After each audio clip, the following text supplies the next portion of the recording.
Hey, topping your life's math and history, and we are going to take a look at the inverse functions.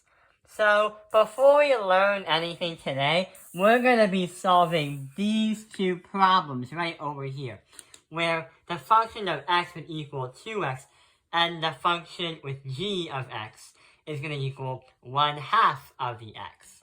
So, here is what we're supposed to do. What are we going to get when we solve these two problems out? So the g of x is going to be the first one that we have to do. So the g of x is 1/2 x. Meaning we have the function of 1/2 of x. But we're still not done yet because we still have that letter f. And the letter f is 2. Meaning, or 2x, meaning we have to do 2 multiplied that by 1/2 x. When we do that, we get a final answer of x. If we try out this one right here, we have f to the function of x.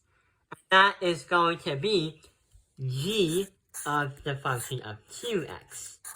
But we still need to do the g function, and that's 1/2.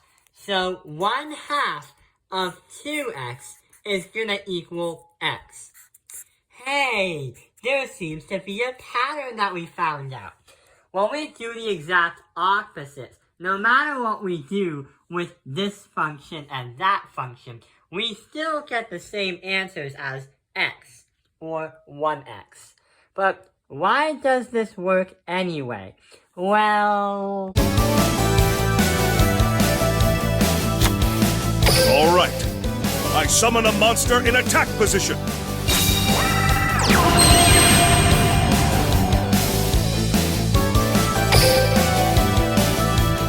Time to battle. Let's do this.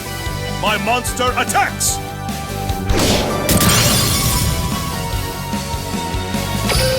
My turn is done. If you take a look at here, we did f of g, and then on the b problem, we did g of f.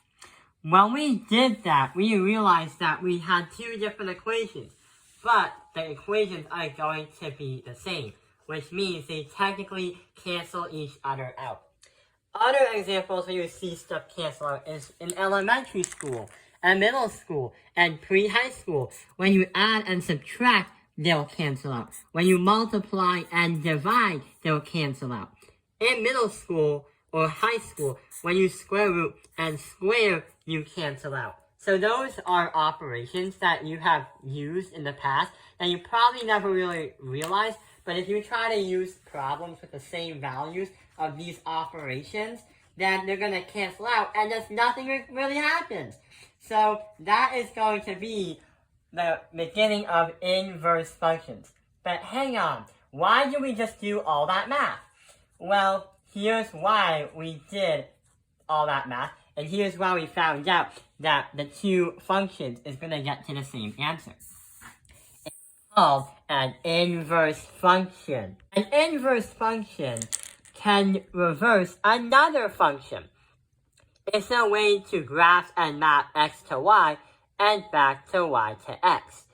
And when you do an input, that brings you to an output. But if you try to use an inverse function, that will be back to the input, but in a reverse style. But guess what happened?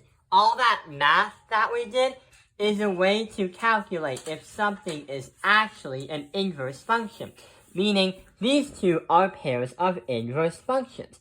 F of x equals 2x and g of x equals 1/2. If I wanted to grab two functions and see if they were the opposites or the inverse functions of each other, here's what you would have to do.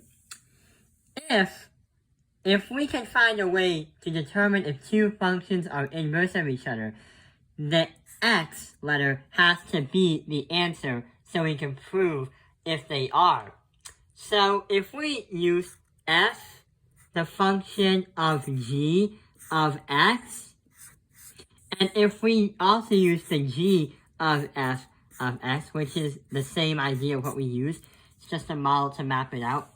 If they both equal x, then that tells you that those two pairs of functions are going to be inverse of each other.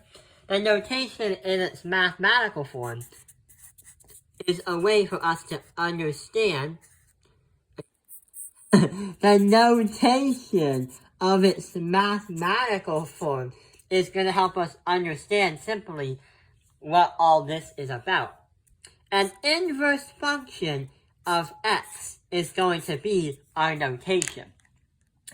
And to understand on it in a real life scenario, we have right over here f of x equals 2x and gx of f negative 1x equals 1/2 x.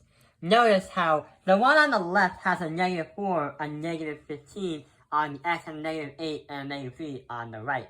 If you take a look at the inverse of that, they are swapped. Instead, negative 8 and negative 3 are on the right on the table, and negative 4 and negative 15 are on the right side of the table instead. So basically, from here to here, they're swapped over. And if you need so much time stressing out this kind of problem on a graph on a test, then realize if there's an inverse function, you have to swap the two numbers on each table.